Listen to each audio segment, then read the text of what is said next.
Hi everyone. तो आप सभी का स्वागत है आप सभी के अपनी क्लासेस अमर क्लासेस में। आज हम लोग पढ़ेंगे जियोग्राफी।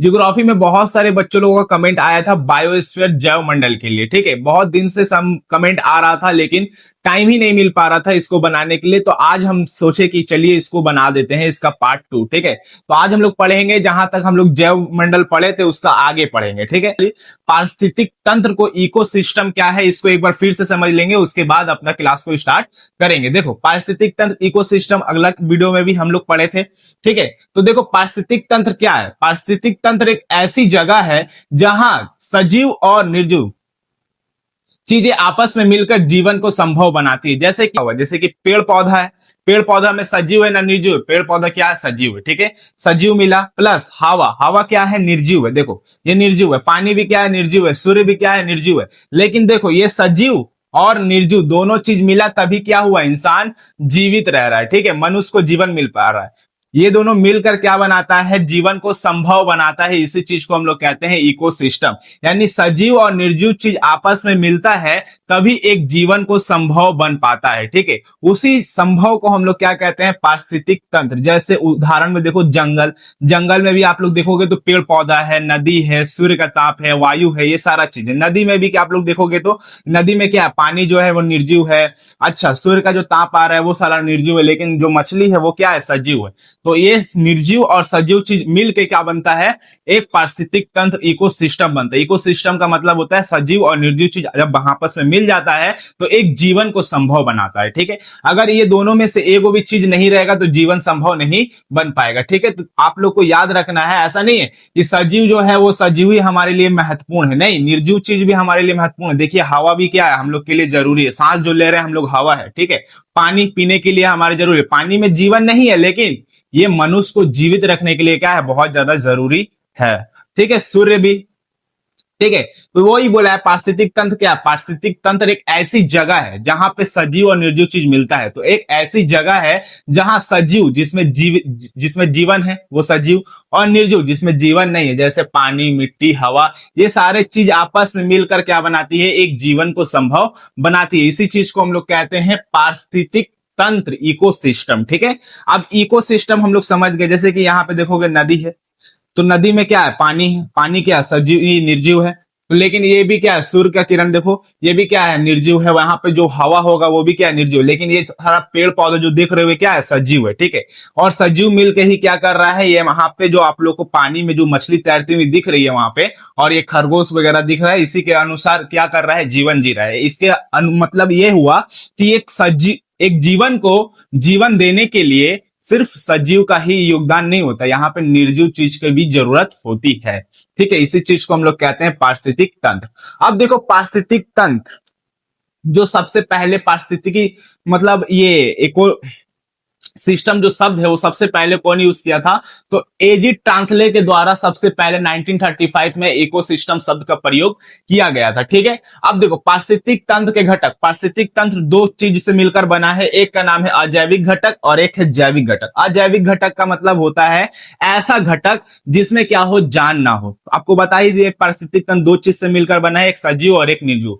जो निर्जीव है वही आ जाता है अजैविक घटक। तो देखो ये पर्यावरण के निर्जीव तत्व क्या है, निर्जीव जिसमें जान नहीं है, लेकिन ये इंसान को जीवन रखने के लिए, जीवन को जीवन देने के लिए बहुत ज्यादा महत्वपूर्ण है। ठीक है, जो जैविक घटकों के विकास और जीवों के लिए अनिवार्य है। हर एक जीवों के लिए क्या है, इसमें जान नहीं है लेकिन क्या है, इसके लिए हर एक जीव के लिए क्या है, ये आवश्यक तत्व है। जैसे आपको हवा चाहिए आवश्यक तत्व में, पानी, मिट्टी, तापमान, सूर्य का प्रकाश, अकार्बनिक एवं कार्बनिक गैस, ये सारे चीज मनुष्य को एक जीवन देने के लिए सारे तत्व की जरूरत होती है, भले इसमें जान ना हो। ठीक है, और एक होता है अजैविक घटक, अजैविक घटक, और एक होता है जैविक घटक। तो जैविक घटक में क्या आता है, इसमें सारे जीवित जीव आते हैं, जैसे पेड़ पौधे आ गए। ठीक है, ये सारे चीज इसमें आते हैं जैविक घटक में। ठीक है, अब देखो, अब हम लोग पारिस्थितिक तंत्र समझ गए। पारिस्थितिक तंत्र क्या है, पारिस्थितिक तंत्र का मतलब होता है ऐसा जगह, पारिस्थितिक तंत्र का मतलब सिंपल भाषा में समझे तो ऐसा जगह जहां सजीव, क्या बोले, जहां सजीव प्लस निर्जीव चीज आपस में मिलकर क्या बनाए, जीवन बनाए। क्या बनाए, जीवन बनाए। उसी को हम लोग क्या कहते हैं, पारिस्थितिक तंत्र।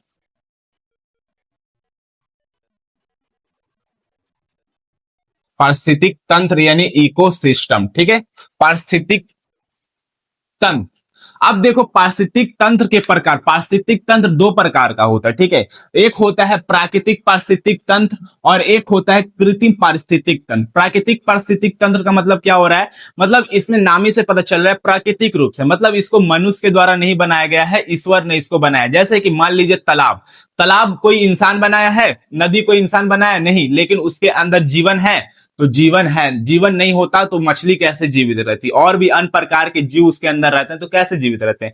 अगर मान लीजिए नदी है, नदी है तो उसमें क्या है, पानी है, नदी में क्या है, पानी है, तो पानी क्या हो गया, निर्जीव तत्व हो गया, ठीक है। उसमें क्या ये ताप टेम्परेचर पड़ता है, टेम्परेचर पड़ता है, हाँ टेम्परेचर पड़ता है, वो भी क्या है, निर्जीव तत्व है। लेकिन देखिए उसके अंदर बहुत सारा प्रकार का क्या होता है, घास, पेड़ पौधे, काई वगैरह होता है, ठीक है, घास होता है, पेड़ पौधे, जमीन नदी के अंदर भी होता है, ठीक है। तो ये सारा चीज क्या है, सजीव हो जाएगा, क्या हो जाएगा, सजीव हो जाएगा। अब इसी को खा के क्या होती है, मछलियां जिंदा रहती है, इसी को खा के क्या होता है, मछलियां जिंदा रह रही है, ठीक है। तो यहाँ पे देखिए अगर पानी नहीं रहेगा तो मछली मर जाएगी, और ये खाने वाला भी चीज नहीं रहेगा तो मछली मर जाएगी, है ना। लेकिन देखिए ये सजीव और ये सजीव था, ये जो अंदर घास उस पाया जा रहा था, पेड़ पौधा, और ये पानी जो था निर्जीव था। तो सजीव और निर्जीव चीज मिलके देखो एक जीवन को संभव बनाया, तभी ना मछली जीवित है।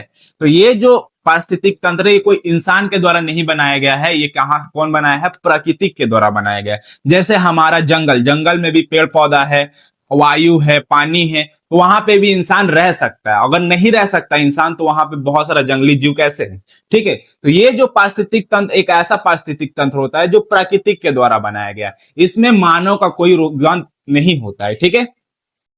अब एक होता है कृत्रिम पारिस्थितिक तंत्र। कृत्रिम पारिस्थितिक का मतलब होता है इंसानों के द्वारा बनाया गया। आपको पता है कि हर एक प्राणियों में इन जो मानव है वो सबसे सूझबूझ वाला प्राणी, इसके मानसिक बहुत ज्यादा विकास हुआ है, ठीक है। इस कारण से ही तो हम लोग देखिए अगर गर्मी लगता है तो हम लोग एसी लगा लिए हैं, ठीक है। तो हमारा क्या होता है, अन्य जीवों की तुलना में हमारा मानसिक विकास कुछ ज्यादा ही है। इस कारण क्या किया है, मनुष्य ने क्या किया है, एक ऐसा जगह बनाया है जहां पे जीवन ने, जैसे कि कोरियम, आप लोग कोरियम देखे होंगे, कोरियम में तो उसमें क्या है, हम लोग क्या करते हैं, उसके अंदर तालाब बना दिए, उसके अंदर कुछ जीवों को रख दिए, ठीक है, उसके अंदर पानी डाल दिए, उसके अंदर हम लोग क्या करते हैं, ऑक्सीजन लगाने वाला मशीन लगा देते हैं। तो देखिए वहां पे पानी है वो क्या है, निर्जीव हो गया। अच्छा, जो मछली दिए हैं वो क्या है, सजीव है। अच्छा, उसको जो खाना दे रहे हैं, ये सारा चीज देखिए हम क्या बना रहे हैं, वो एक क्षेत्र में क्या बना दे रहे हैं, हम जीवों का जीवन देने के लिए एक जगह बना दे रहे हैं, ठीक है। तो जीवन देने का जगह ही को हम लोग क्या कहते हैं, पारिस्थितिक तंत्र कहते हैं, जहां पे सजीव और निर्जीव चीज क्या होता है, आपस में मिलती है। तो एक्वेरियम भी क्या हो गया, जहां पे हम लोग क्या करते हैं, मछली को जीवित रखने के लिए एक जगह बना दिए हैं, है ना। तो वो मानव के द्वारा निर्मित है। जैसे हम लोग गार्डन बना दिए, गार्डन के अंदर बहुत सारा पेड़ पौधा लगा दिए, तो ये हो गया कृत्रिम पारिस्थितिक तंत्र, ठीक है। तो एक होता है प्राकृतिक पारिस्थितिक तंत्र जो प्राकृतिक के द्वारा बनाया गया है, और एक होता है कृत्रिम पारिस्थितिक तंत्र जो इंसानों के द्वारा बनाया गया, ठीक है। तो कृत्रिम पारिस्थितिक तंत्र समझ में आ गया और प्राकृतिक पारिस्थितिक तंत्र भी आप लोग को समझ में आ गया, है ना। अब देखो इसको एक बार पढ़ लेते हैं। पारिस्थितिक तंत्र के प्रकार, पारिस्थितिक तंत्र दो प्रकार का होता है। एक का नाम क्या है, प्राकृतिक पारिस्थितिक तंत्र। उदाहरण नदी, जंगल, ये सारा चीज क्या है, नदी हो गया, जंगल हो गया, ये सब प्राकृतिक के द्वारा बनाया गया, ठीक है। अब प्राकृतिक पारिस्थितिक तंत्र दो प्रकार का होता है। प्राकृतिक पारिस्थितिक तंत्र कितना प्रकार का होता है, दो। एक का नाम है स्थलीय पारिस्थितिक तंत्र, दूसरा का नाम है जलीय पारिस्थितिक तंत्र। स्थलीय पारिस्थितिक तंत्र का मतलब होता है ऐसा प्राकृतिक पारिस्थितिक तंत्र जो स्थल पे पाया जाता है। जैसे जैसे कि जंगल हो गया, जंगल हो गया, ये जंगल हो गया, घास का मैदान हो गया, रेगिस्तान हो गया, पर्वत हो गया। यहाँ पे जो जीवन पाया जा रहा है ये क्या है, प्राकृतिक रूप से पाया जा रहा है और स्थल पे पाया जा रहा है, इसलिए इसका नाम है स्थलीय पारिस्थितिक तंत्र। यानी ये जो जीवन पाया जा रहा है वो कहाँ पाया जा रहा है, स्थल पे। देखो जंगल भी स्थल पे होगा, घास का मैदान या रेगिस्तान, पर्वत, ये सारा स्थल पे आता है। लेकिन एक होता है जलीय पारिस्थितिक तंत्र जो जल पे पाया जाता है। जैसे तालाब हो गया, नदी हो गया, झील हो गया, समुद्र हो गया, ये तो मानव नहीं बनाया है, लेकिन क्या है यहाँ पे भी क्या है, जीवन है। तो ये सारा जो जीवन पाया जा रहा है वो जल के अंदर पाया जा रहा है, तो इसीलिए इसका नाम ही रख दिया है जलीय पारिस्थितिक तंत्र। और एक होता है क्या, कृत्रिम पारिस्थितिक तंत्र जो मानव के द्वारा बनाया गया है, ठीक है। जैसे उदाहरण में आप लोग को यहाँ पे कट गया है, एक्वेरियम आ जाएगा, गार्डन आ जाएगा, ठीक है, बगीचा आ जाएगा, ये सारा चीज आ जाएगा, ठीक है। अब देखो हम लोग पारिस्थितिक तंत्र के संरचना को समझ लेते हैं। पारिस्थितिक संरचना आपको पता हो गया कि पारिस्थितिक तंत्र कितना चीज से मिलकर बना है, दो चीज, एक है जैविक और एक है अजैविक। तो जैविक चीज में क्या आता है, जीवित जीव आते हैं, और अजैविक में क्या आता है, निर्जीव आते हैं, ठीक है। तो हम लोग को अजैविक घटकों को उतने अच्छे से नहीं पढ़ना है, बल्कि हम लोग को जैविक घटक को बहुत ही अच्छे तरीका से पढ़ना है, ठीक है। वो 12 में पढ़ना है आप लोग को, अगर साइंस लोगे तो उसको पढ़ना पड़ेगा जैविक घटक को। तो जैविक घटक क्या है, तो जैविक घटक में इसको तीन भाग में बांटा गया है। एक का नाम है उत्पादक, दूसरा का नाम है उपभोक्ता, तीसरा का नाम है अपघटक। तो उत्पादक का मतलब क्या होता है, उत्पादक का मतलब ये होता है जो अपना भोजन स्वयं से बना ले। जैसे पेड़ पौधा, पेड़ पौधा के पत्ती में क्या होता है, क्लोरोफिल नाम का एक तत्व पाया जाता है, जो सूर्य के प्रकाश में क्या करता है, अपना भोजन खुद बना लेता है, जिसे हम लोग प्रकाश संश्लेषण, फोटोसिंथेटिक कहते हैं, ठीक है। तो मतलब उत्पादक का मतलब ये होता है जो अपना भोजन खुद से बना ले। जैसे पेड़ पौधा अपना भोजन खुद भी बना लेता है, ठीक है।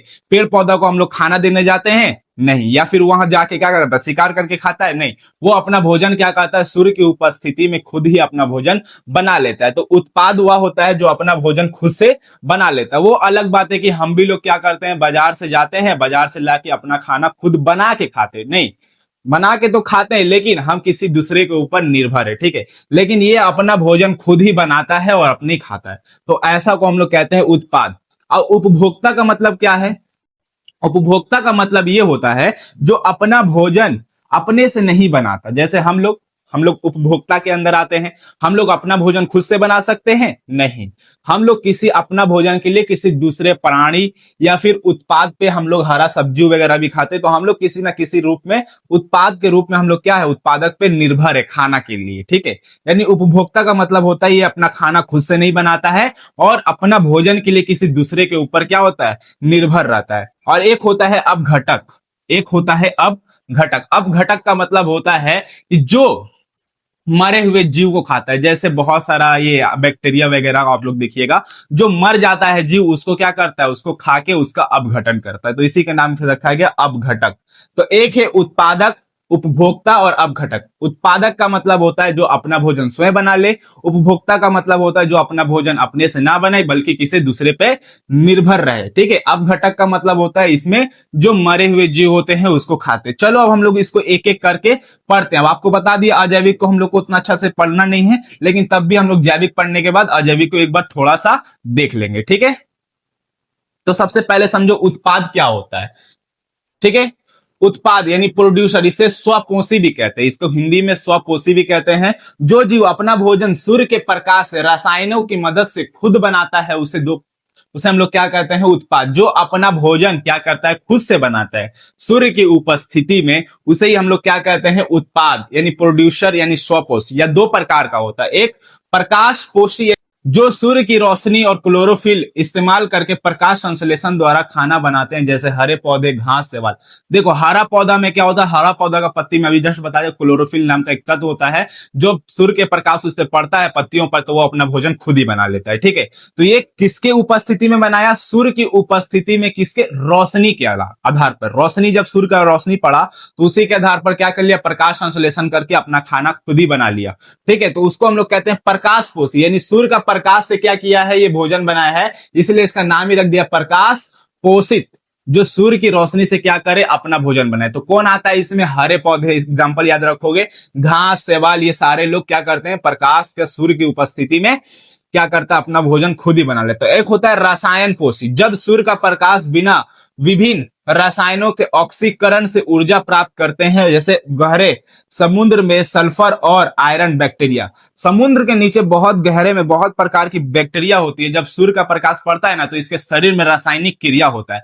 रासायनिक क्रिया होने की वजह से क्या होता है, केमिकल रिएक्शन जिसे कहते हैं, केमिकल रिएक्शन होने की वजह से क्या होता है, ये अपना खाना खुद ही बना लेता है। तो ये रासायनिक प्रक्रिया के द्वारा खाना बनाता है, इसलिए इसको कहते हैं रसायन पोषी। और ये प्रकाश का संश्लेषण करके बनाता है, इसलिए इसका नाम लिया प्रकाश पोषित, ठीक है।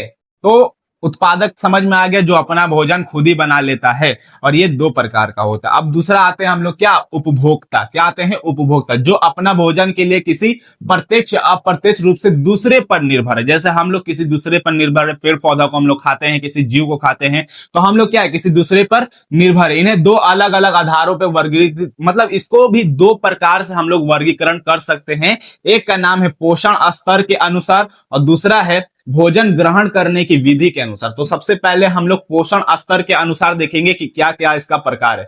तो देखो, उपभोक्ता का भी देखो, अभी हम लोग क्या समझे, अभी हम लोग समझे क्या कि हम लोग जैविक घटक कितना प्रकार का होता है, तीन। एक है उत्पादक, उपभोक्ता और अपघटक, जिसमें से उत्पादक का दो प्रकार है, एक है प्रकाश पोषित और एक है रसायन वाला, ठीक है। और उपभोक्ता, उपभोक्ता क्या करता है, अपना भोजन खुद से नहीं बना पाता है, किसी दूसरे पर निर्भर। अब इसके भी दो आधार पे प्रकार है, एक पोषण स्तर के आधार पर, एक ऊर्जा, ये भोजन को ग्रहण करने के आधार पर, ठीक है। उसको हम लोग देख लेते हैं, ठीक है।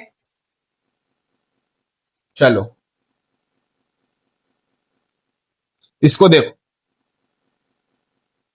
पोषण स्तर, पोषण के स्तर पर इसको हम लोग, उपभोक्ता को हम लोग चार भागों में बांट सकते हैं। सबसे पहला है प्राथमिक उपभोक्ता। प्राथमिक उपभोक्ता में शाकाहारी जीव आते हैं, जैसे कि जो केवल हरे पेड़ पौधे और उत्पादों को खाते हैं, जैसे गाय, हिरण, खरगोश, टिड्डी। ये लोग क्या करता है, हरा पेड़ पौधा को क्या खाता है, खाता है, ठीक है। ऐसा जीव जो क्या हो, शाकाहारी हो, उसको हम लोग क्या कहते हैं, प्राथमिक उपभोक्ता, ठीक है। अब द्वितीय उपभोक्ता क्या होता है, जो शाकाहारी जीव को खाता है, जैसे मेढक। देखो, मेढक टिड्डी को खा लेगा, तो टिड्डी किसको खाता है, घास को खाता है, वो शाकाहारी जीव है, तो वो प्राथमिक उपभोक्ता में आएगा। लेकिन मेढक किसको खा लेता है, टिड्डी को खा लेता है, लेकिन ये क्या खाया, मांस को खाया, ठीक है। तो इसमें प्राथमिक मांसाहारी, मतलब इसमें मांसाहारी आता है, लेकिन नॉर्मल, जैसे सांप हो गया, खरगोश हो गया, मेढक हो गया, ये सारा चीज आता है। जो शाकाहारी जीव का शिकार करके खाते, जो शाकाहारी जीव को क्या करता है, शिकार करके मांस खाता है, उसी को हम लोग क्या कहते हैं, द्वितीय उपभोक्ता, ठीक है। जैसे मेढक टिड्डी को खाने वाला है, बिल्ली, लोमड़ी, सांप, ये सारा चीज क्या आता है, द्वितीय उपभोक्ता में आता है, ठीक है। इसको हम लोग प्राथमिक मांसाहारी भी कहते हैं, ठीक है। और तृतीयक या शीर्ष उपभोक्ता या उच्च मांसाहारी, ये क्या खाता है, एकदम खाली मांस खाएगा, ठीक है। जैसे कि शेर हो गया, ठीक है। सर्वोच्च श्रेणी मांसाहारी जो प्राथमिक और द्वितीय उपभोक्ता को अपना भोजन बनाता है, जैसे बाघ हो गया, शेर हो गया, चीता हो गया, ये लोग क्या कहते हैं, बड़ा बड़ा मांसाहारी जीव इसमें आता है, तृतीय उपभोक्ता में, ठीक है। इसको हम लोग शीर्ष उपभोक्ता या उच्च मांसाहारी के नाम से भी जानते हैं, ठीक है। जैसे बाघ, शेर, चीता, बाज, ये सारा चीज, ठीक है। और सर्वहारी ओमनिवोरियस, वे जीव जो पौधे और मांस दोनों को समान रूप से खा सकते हैं। मतलब ऐसा जीव जो क्या करता है, जो मांसाहारी भी है और शाकाहारी भी है, वो किस में आता है, सर्वहारी में आता है। जैसे मनुष्य, हम लोग भी किस में आते हैं, सर्वहारी में आते हैं, ठीक है। अच्छा, भालू, कौवा, कुत्ता, ये लोग क्या है, सर्वहारी है, ये लोग सब खाता है, ठीक है।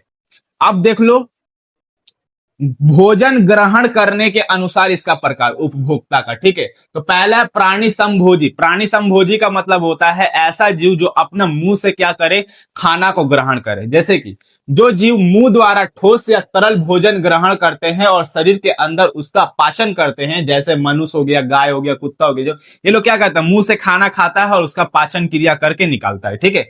तो ऐसा जीव जो क्या करे, अपना खाना को मुंह से ग्रहण करते और शरीर के अंदर उसका पाचन करता है, उसी को हम लोग क्या कहते हैं, प्राणी समभोजी। मनुष्य हो गया, कुत्ता हो गया, जिराफ हो गया, ठीक है। और एक होता है मृत जीवी, जो मरे हुए या सड़ रहे कार्बनिक पदार्थों से तरल के रूप में अपना पोषण सोखते हैं। मतलब ये लोग क्या करता है, प्राणी जो मर जाता है, सड़ जाता है, उसको क्या करता है, खाता। अगर आप लोग देखे होंगे कोई चूहा वगैरह मर जाता है, तो उसके ऊपर देखे होंगे बहुत सारा मक्खियों की, क्या करता है, उसको खाता है। तो वही चीज, वही लोग जो फंगी हो गया, कवक हो गया, वो मृत जीवी में आता है, ठीक है। ये लोग क्या करता है, मरा हुआ चीज को खाता है, ठीक है। और एक होता है परजीवी, जो दूसरे जीवित जीवों के शरीर पर रहकर उन्हें बिना मारे लगातार पोषण प्राप्त करे। देखो, दूसरा जीव का क्या करता है, उसको खाता है, दूसरा जीव से क्या करेगा, अपना पोषण को, अपना भोजन को ग्रहण करेगा, लेकिन उसको क्षति नहीं पहुंचेगा। जैसे कि हम एग्जांपल दें कि गाय वाय का कान में बहुत ज्यादा खुट्टी जमा हो जाता है, जिसके वजह से कौवा बैठेगा, वो क्या कर लिया, उसका खुट्टी खा लिया। देखो, कौवा का पेट भर गया और गाय का भी क्या हो गया, साफ हो गया, दोनों को फायदा है, ठीक है। तो जो दूसरे जीवित जीवों के शरीर पर, क्या बोला है, दूसरे जीव के जीवित शरीर पर रहकर उन्हें बिना मारे, मारता नहीं है, ठीक है, मारे लगातार पोषण प्राप्त करते हैं। बिना मारे, जैसे आपके सर में जूं है तो आपको मारेगा नहीं, लेकिन क्या करेगा, आपसे पोषण आपका शरीर से ले रहा है, ठीक है, लगातार पोषण प्राप्त करते हैं। जैसे अमरबेल, जूं, आप लोग को बता दिए, खटमल, पेटवर्म, ये लोग क्या करता है, शरीर में रहता है लेकिन क्या करता है, आदमी को मारता नहीं है, लेकिन क्या करता है, उसमें से अपना पोषण प्राप्त करता है, तो उसको हम लोग कहते हैं परजीवी, ठीक है। एक हम लोग पढ़ लिए उत्पादक और उपभोक्ता, और एक क्या है, वियोजक या अपघटक, डिकम्पोजर्स, इसको भी आप लोग ध्यान में रखिएगा। ये मुख्यतः सूक्ष्म जीव होते हैं, बहुत छोटे छोटे जीव होते हैं, जो मरे हुए जीवों के शरीर और उनके अवशिष्ट पदार्थों को अपघटित यानी सड़ा करके मिट्टी में मिला देते हैं। क्या करता है, जो मरा हुआ अगर जीव मर गया है, ठीक है, मरने के बाद क्या करता है, उसको खा के पूरा अपघटित कर देता है और उसको क्या करता है, मिट्टी में मिला देता है, ठीक है, मिट्टी में मिला देता है। जैसे इसमें आता है जीवाणु, बैक्टीरिया और कवक यानी फंगी, ये सारे लोग आते हैं वियोजक या अपघटक में। आपको समझ में आया ये सारा चीज? देखो फिर से एक बार चैट दिखा देते हैं, आप लोग चैट को अच्छा से याद करना, याद हो जाएगा। एक है उत्पादक, उत्पादक का मतलब होता है जो अपना भोजन स्वयं बना ले, जिसमें हरे पौधे, पेड़ पौधे आते हैं, ठीक है। उपभोक्ता, उपभोक्ता में जो अपना भोजन खुद से नहीं बनाता है, जो दूसरे के ऊपर निर्भर रहता है, ठीक है। अब उपभोक्ता को आप लोग को बता दिए, प्राथमिक उपभोक्ता, द्वितीय उपभोक्ता, तृतीय उपभोक्ता, सर्वहारी क्या होता है, ये सारा चीज एग्जाम्पल आपको याद रखना है। और अपघटक तो आपको बता दिए क्या करता है, जो सूक्ष्म जीव बैक्टीरिया वगैरह होता है वो क्या करता है, मरा हुआ जीव को क्या करता है, मर जाता है तो उसका क्या करता है, अपघटन करता है और उसको मिट्टी में मिला देता है खा के, ठीक है। ये सारा चीज आप लोग को समझ में आ गया है ना। अब आ जाओ आहार श्रृंखला क्या है। आहार श्रृंखला क्या है, जैसे कि आप लोग देखे होंगे, एग्जाम्पल देखो, घास, घास क्या करेगा, ये उत्पादक है, ये अपना भोजन खुद ही बना लेगा सूर्य से, है कि नहीं। घास क्या कर लेगा, ये अपना भोजन खुद बना लेगा। घास को कौन खाएगा, बकरी खाएगा। हाँ, घास को कौन खाता है, बकरी खाता है। अब बकरी को कौन खाता है, लायन खाता है, शेर खाता है, ठीक है। अब देखो ये क्या हो गया, खाने का एक श्रृंखला बना, खाने का एक श्रृंखला बना। पहले, सबसे पहले कौन, घास बना, घास अपना पोषण क्या किया, सूर्य के प्रकाश से किया। सूर्य के प्रकाश से करने के बाद घास को कौन खा लिया, बकरी खा लिया। घास को कौन खा लिया, बकरी खा लिया। बकरी को कौन खा लिया, शेर खा लिया। इसके अलावा और भी देखिए, देखो घास अपना क्या किया, सूर्य के प्रकाश में अपना भोजन बना लिया, कोई को खाएगा नहीं, ठीक है। अब फिर देखो घास को कौन खाया, ग्रास हॉपर, जिसको हम लोग हिंदी में कहते हैं टिड्डी, टिड्डी खाया। टिड्डी को कौन खाएगा, मेढक खाएगा। मेढक को कौन खाएगा, सांप खाएगा। और सांप को कौन खाएगा, मोर खाएगा। देखो ये एक आहार, खाने का एक श्रृंखला बन गया, इसी को हम लोग कहते हैं फूड चेन यानी आहार श्रृंखला, ठीक है। देखो आहार श्रृंखला क्या है, आहार श्रृंखला वह क्रम है, क्या है, एक क्रम है, देखो एक एक क्रम है, ठीक है। आहार श्रृंखला वह क्रम है जिसमें एक जीव दूसरे जीव को खाता है, एक जीव क्या करता है, दूसरे जीव को खा लेता है। जैसे कि देखो बकरी को कौन, बकरी किसको खा लिया, घास को खा लिया, और शेर किसको खा लिया, बकरी को खा लिया। तो ये भी बोला है, ये क्या है, आहार श्रृंखला वह क्रम है। क्रम का मतलब एक सीढ़ी के ऊपर सीढ़ी है, देखो सीढ़ी के ऊपर सीढ़ी है, ठीक है। वह क्रम है जिसमें एक जीव दूसरे जीव को क्या करता है, खाता है। इससे भोजन और ऊर्जा एक जीव से दूसरे जीव तक पहुंचता है। देखो ये क्या किया, घास अपना भोजन सूर्य का प्रकाश की उपस्थिति में बनाया।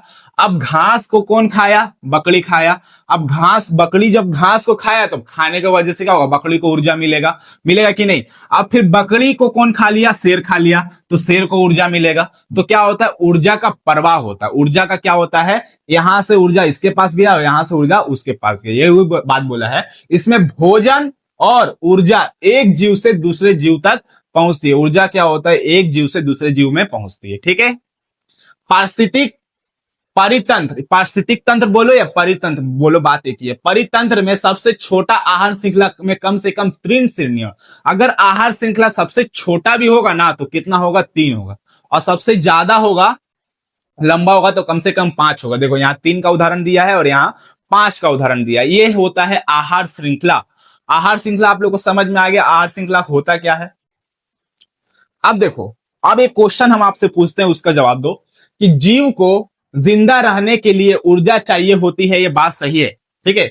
और यह ऊर्जा कहां से मिलती है उसे, तो आप बोलिएगा भोजन से मिलता है, तो सही बात है, भोजन से मिलता है, ठीक है। अब देखो भोजन से मिलता है, ये बात आपको समझ में आ गया। जब एक जीव किसी दूसरे जीव को खाता है तो ऊर्जा एक से दूसरे में ट्रांसफर होती है। अभी जस्ट आपको बताए थे कि जैसे कि देखो ये क्या होगा, घास अपना सूर्य का उपस्थिति में अपना ऊर्जा ये भोजन बनाया तो इसको ऊर्जा मिला, ठीक है। अब घास को कौन खा लिया, बकरी खा ली, तो बकरी को क्या मिलेगा, खाना, खाना खाया तो ऊर्जा मिलेगा, तो इसको भी क्या मिला, ऊर्जा मिला। अब बकरी को कौन खा लिया, शेर खा लिया, तो शेर के क्या मिलेगा, ऊर्जा मिलेगा खाने की वजह से। तो ये वही बात बोल रहा है, ठीक है, कि जब एक जीव किसी दूसरे जीव को खाता है ना, तो ऊर्जा एक से दूसरे में क्या होती है, स्थानांतरण यानी ट्रांसफर होती है, ठीक है। इसी लेन देन के अलग अलग स्टेपों को हम पोषण स्तर कहते हैं। देखो जैसे कि यहां पे समझाए तो आप लोग को बहुत अच्छा समझ में आएगा। देखो घास, मान लो कितना ऊर्जा अब सूर्य से लिया 1000 कैलोरी, ठीक है, 1000 कैलोरी लिया, ठीक है। अब देखो, अब 1000 कैलोरी ये बकरी में जाना चाहिए, कितना में जाना चाहिए, 1000 कैलोरी किसके अंदर ऊर्जा जाना चाहिए, बकरी के अंदर। अब देखो बकरी को कौन खा लिया, शेर, तो शेर के अंदर कितना ऊर्जा जाना चाहिए, 1000 कैलोरी, है ना। तो देखो ऊर्जा क्या हुआ, एक पीढ़ी से दूसरा पीढ़ी में स्थानांतरित हुआ कि नहीं। लेकिन एक बात आप लोग को याद रखना है, एक बात आप लोग को याद ये रखिएगा कि अगर मान लीजिए यहाँ पे 100 कैलोरी है, तो जो बकरी खाया घास को तो 100 कैलोरी नहीं जाएगा, 100 कैलोरी नहीं जाएगा। क्यों नहीं जाएगा, एक बहुत बड़े वैज्ञानिक हुए जिसका नाम था लिंडमैन, ठीक है। उन्होंने बोला कि जब एक पोषण से दूसरा पोषण पे जब क्या होता है, ऊर्जा जाता है, तो केवल 10% ऊर्जा जाता है। मतलब 1000 का अगर आप 10% निकालोगे तो कितना होगा, 100, यानी बकरी को कितना ऊर्जा मिलेगा, 100 कैलोरी। और शेर जो खाएगा 100 का अगर मान लो तुम 10% निकालोगे तो लगभग 10 होगा, तो यानी शेर को कितना ऊर्जा मिलेगा, 10 कैलोरी मिलेगा। इसी को कहते हैं लिंडमैन का 10% नियम। मतलब ये नियम ये बोलता है कि अगर ये एक पोषण प्राप्त किया, ये हो गया दूसरा पोषण और ये हो गया तीसरा पोषण। पहला पोषण सूर्य का प्रकाश की उपस्थिति में कौन बनाया, घास अपना ऊर्जा बनाया, ठीक है, पोषण प्राप्त किया, ये पोषण स्तर 1 हो गया। अब क्या हो गया, घास को कौन खाया, बकरी खाया, तो ये पोषण स्तर 2 हो गया जब उसको पोषण मिला। तो अब ये क्या खाया, शेर खाया बकरी को, तो ये पोषण स्तर 3 हो गया जब ऊर्जा मिला शेर को। तो ये लिंडमैन क्या कहता है, लिंडमैन का नियम, जब एक पोषण स्तर से दूसरा पोषण स्तर में क्या होता है, ऊर्जा का प्रवाह होता है, तो ऊर्जा का पूरा ना जाकर कितना प्रतिशत जाता है, केवल 10% ही जा पाती है, और 90% ऊर्जा क्या होती है, 90% ऊर्जा नष्ट हो जाती है। क्या हो जाती है, नष्ट हो जाती है। इसे लिंडमैन का नियम कहते हैं, ठीक है। तो देखो, तो पोषण स्तर मतलब समझ में आया ना, ये एक पोषण स्तर हो गया, ये दूसरा पोषण स्तर हो गया, ये तीसरा पोषण स्तर हो गया। आप लोग को समझ में आ गया, ठीक है। पोषण स्तर, देखो पोषण स्तर 1 क्या है, तो पोषण स्तर 1 में क्या आएगा, इसमें हरे जीव आएंगे जो क्या करते हैं, प्रकाश की उपस्थिति में अपना भोजन खुद बना लेते हैं, ठीक है। इसमें सभी हरे पौधे आते हैं, अपना भोजन स्वयं बनाते हैं। ये सूर्य के प्रकाश की सहायता से प्रकाश संश्लेषण फोटोसिंथेटिक प्रक्रिया द्वारा भोजन और ऊर्जा का निर्माण करते हैं। मतलब इसमें हरे पौधे आएंगे जो अपना भोजन खुद ही बनाते हैं, ठीक है। इसे प्राथमिक उत्पाद भी कहा जाता है, आप लोग को पढ़ा है अभी। मतलब ये पोषण स्तर 1 है। पोषण स्तर 1 में क्या हुआ, अगर मान लो यहाँ पे ये पेड़ है, ठीक है, और यहाँ पे सूर्य है, ठीक है। अब क्या हुआ, सूर्य के उपस्थिति में पेड़ क्या बनाया, अपना भोजन बना लिया। क्या बनाया, भोजन बना लिया। तो ये पोषण स्तर क्या हो गया, पोषण स्तर 1 हुआ, ठीक है। अब देखो पोषण स्तर 2 क्या होगा, इसे शाकाहारी जीव आते हैं जो अपना भोजन खुद नहीं बनाते बल्कि अपना पोषण के लिए पूरी तरीका से पोषण स्तर के हरे पौधे पर निर्भर रहते हैं। जैसे अब देखो यहाँ पे आपको गाछ मिलेगा, अब यहाँ पे ये गाय आएगा, कौन आएगा, मान लो गाय आया, गाय क्या किया, यहाँ पे आके पेड़ खाया, पेड़ का पत्ता खाया। पेड़ का पत्ता खाने के वजह से जो क्या हुआ, गाय को ऊर्जा मिलेगा। गाय को जो ऊर्जा मिलेगा वो पोषण स्तर 2 होगा। क्या होगा, पोषण स्तर 2 होगा, ठीक है। वही बोला है, इसमें क्या होते हैं, शाकाहारी जीव आते हैं जो क्या करते हैं, प्राथमिक उपभोक्ता यानी पेड़ पौधे से क्या करता है, अपना भोजन प्राप्त करता है, ठीक है। इसे हम लोग पोषण स्तर 2 कहते हैं। यानी जो पोषण स्तर 1 से क्या करेगा, अपना खाने के बाद ऊर्जा प्राप्त करेगा, उसी को हम लोग क्या कहते हैं, पोषण स्तर 2। जैसे गाय आ गया, बकरी आ गया, खरगोश आ गया, टिड्डी आ गया, ये सारे लोग, ठीक है, पोषण स्तर 2 में आ गया, ठीक है। अब गाय खा लिया, ये पोषण स्तर 2 में आ गया। पोषण स्तर 3 क्या है? इसमें मांसाहारी जीव आते हैं। ये जीव अपने आहार के लिए पोषण स्तर 2 के शाकाहारी जीव का शिकार करते। पोषण देखो, पोषण 2 वाला किसका शिकार कर रहा था? पोषण स्तर 1 का। अब पोषण स्तर 3 किसका शिकार करेगा? पोषण स्तर 2 का। ठीक है, इसको खा के अपना ऊर्जा बढ़ाएगा। जैसे चीता, अब मान लो गाय को चीता आया, चीता आया, ठीक है। अब चीता आया, गाय को खा लेगा, गाय को खा लेगा। तो देखो ये क्या हो गया? पोषण स्तर, जब चीता को पोषण मिला तो ये हो जाएगा पोषण स्तर 3। क्या हो जाएगा? 3। ठीक है। अब पोषण स्तर 4 क्या होगा? इसमें सर्वहारी जीव आते हैं। इसका सबसे महत्वपूर्ण सदस्य मनुष्य है। सर्वहारी पोषण स्तर 4 में ये हम लोग आते हैं। ठीक है, जो सर्वहारी मतलब आपको बता दिए, जो क्या करता है? मांस भी खाता है और शाकाहार भी खाता है, मतलब दोनों चीज खाता है। ठीक है, इसमें स्तर के जीव पेड़ पौधे और अन्य जीव 2 और 3 दोनों के से प्रत्यक्ष या अप्रत्यक्ष रूप से अपना भोजन प्राप्त करता है। मतलब ये सभी से पोषण स्तर 2, 1, 2, 3 तीनों को खाता है। मतलब ये सारा चीज खाता है, मांस भी और शाकाहारी भी। ठीक है, तो ये था पोषण स्तर। फिर उसके बाद आपको लिंडमैन का नियम भी समझा दिए। ठीक है, लिंडमैन का नियम आपको पता ही होना चाहिए कि जब ऊर्जा एक पोषण स्तर से दूसरा पोषण स्तर में जाता है तो केवल 10% ही ऊर्जा आगे स्तर तक पहुंच पाती है। बाकी 90% ऊर्जा जीवों के दैनिक गतिविधियों में खर्च हो जाती है। देखो जैसे कि ये प्राथमिक उपभोक्ता है, ये सूर्य का उपस्थिति में कितना प्रतिशत ऊर्जा बना है? 100%। कितना प्रतिशत? 100% ऊर्जा बना है। ठीक है, अब देखो खरगोश क्या खाएगा? घास को आके खाएगा, तो ये इसका ऊर्जा क्या होगा? खरगोश के पास जाएगा। खरगोश के पास जाने की वजह से तो इसका पास ऊर्जा कितना जाना चाहिए? यहाँ 100 था तो 100 जाना चाहिए, नहीं तो कितना जाता है? लिंडमैन के अनुसार 10% जाता है। तो 100 का 10% निकालोगे तो 10% यहाँ हो। ठीक है, अब देखो, अब सांप उपका खाएगा, इसको खाएगा, खरगोश को खाएगा, तो अब इसका में ऊर्जा कितना है? 10% है। तो सांप खाएगा तो इसको ऊर्जा कितना मिलेगा? 1% मिलेगा। और देखो बाज क्या खाएगा? बाज सांप को खाएगा, तो 1% का अगर तुम 10% निकालोगे तो 0.1। यानी लिंडमैन का नियम कहता है कि जब एक पोषण स्तर से दूसरा पोषण स्तर में ऊर्जा जाता है तो केवल 10% ही जा पाता है, और 90% जो ऊर्जा होता है वो जीव क्या करता है? अपने आप में खुद नष्ट कर लेता है। इधर उधर घूमने फिरने चलने उलने की वजह से 90% ऊर्जा उसका क्या हो जाता है? नष्ट हो जाता है। ठीक है, और ऊर्जा हमेशा एक ही दिशा में प्रभावित होती है। ऊर्जा क्या होता है? हमेशा नीचे से ऊपर जाएगा। कभी होगा कि मान लो, कभी नहीं होगा कि ऊपर से ऊर्जा क्या हो रहा है? नीचे आ रहा है। ऊर्जा हमेशा क्या होता है? नीचे से ऊपर की ओर जाता है। तो ऊर्जा हमेशा एक दिशा में प्रभावित होती है, नीचे से ऊपर, ऊपर से नीचे नहीं होगा। ठीक है, कभी भी मान लो सांप, ईगल जो है, ईगल को खा पाएगा सांप? नहीं खा पाएगा। सांप को ये लोग खा पाएगा? नहीं। ये लोग कोई पेड़ पौधा खा पाएगा? नहीं खा पाएगा। तो ऊर्जा का प्रवाह हमेशा से ऊपर से नीचे नहीं होता है, नीचे से ऊपर की ओर होता है, और एक ही दिशा में क्या होता है? ऊर्जा का प्रवाह होता है। इसे क्या कहते हैं? लिंडमैन का 10% नियम कहते हैं। ठीक है, अगर आप लोग को इस चैप्टर से कोई डाउट है तो आप लोग बता सकते हैं। ठीक है, कमेंट करके, ताकि हम जल्दी से वीडियो, अगर टाइम तो अभी बहुत कम है लेकिन तब भी कोशिश करेंगे कि आप लोग का जो भी डाउट है वो क्लियर हो जाए। आप लोग को ये वीडियो अच्छा लगा होगा, अगर अच्छा लगा हो तो कमेंट करके जरूर बताइएगा। और एक लेक्चर आ जाएगा जिसकी वजह से जैव मंडल पूरी तरीके से समाप्त हो जाएगा। तब तक के लिए मिलते हैं नेक्स्ट वीडियो के लिए, तब तक के लिए धन्यवाद।